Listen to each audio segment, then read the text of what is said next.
धनतेरसचा दिवस आणि इथं फुलांसाठी फुले घेण्यासाठी मावशी उभी होती. फुले वगैरे घेतले आणि इथं फुलावाला माणसाशी बोलत होती ती की फुलं एवढेच आहेत का. त्यानंतर आईने इथे वाती बनवायला घेतल्या.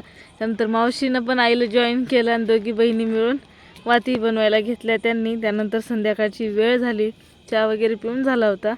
आईने दिवे लावायला घेतले. लाईट नव्हती तर चार्जिंगवरची लाईट होते, त्याच्यामुळे एवढा कमी लाईट दिसत आहे.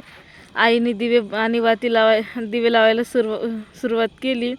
त्यानंतर दिवे लावून घेतले. लाईट काय अजून आली नव्हती, त्यामुळे एवढा उजेड कमी दिसत आहे.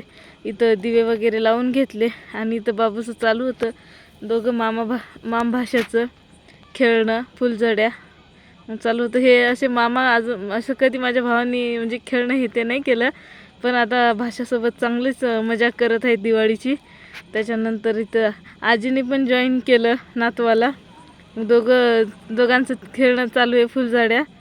आणि बघा असं संपला आमचा आजचा दिवस. भेटूया पुढच्या ब्लॉगमध्ये. तोपर्यंत बाय.